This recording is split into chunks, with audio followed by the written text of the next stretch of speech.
ও মা, এটা আবার মানিকগঞ্জ পিঠাঘর। তো চলো দেখি এটার মধ্যে কি কি আছে। ঘরের নাম পিঠা, আর এখানে পাওয়া যায় কাবাব। এখানে এটা মনে হয় মাছের কোনো একটা কাবাব, চিংড়ির মতো লাগছে। আর এখানে মুরগির কাবাব, ঝাল মুরগি পিঠা, এটা দেখি মুরগির ঝাল ফ্রাই, এটা দেখি মুরগির ফ্রাই চিকেন। সাথে দিকে অনেক পিঠাও আছে। সাথে দেখি অনেক পিঠাও আছে। পিঠা আর ওই আরেকটা পিঠা আছে যেটা আমার ইষ্টার পিঠা, সেগুলো আমি আর খেতে অনেক ভাল লাগে। এটা কি পিঠা? আরো একটা আনারস পিঠা না কি পিঠা, তারা পিঠা আর আম পাস্তা পিঠা। আর এই পাশে আমি দাঁড়িয়ে আছি। এখানে দেখি আরেকটা বান্দর বনও আছে দোকানের সামনে। বান্দর বনের মন্ডি।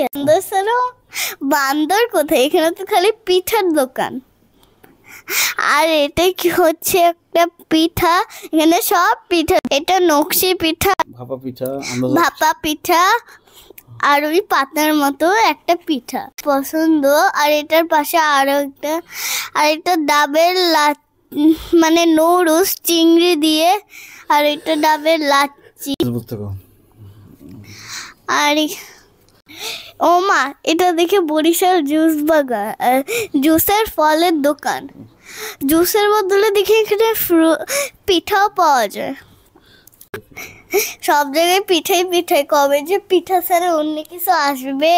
আমি এখানে ঘুরতে আসি, খালি এখানে জুস আর পিঠাই আছে, জুস আর পিঠা। আমি মোমো অনেক পছন্দ করি, কিন্তু এখানে একটা জায়গাও কোনো মোমো নেই।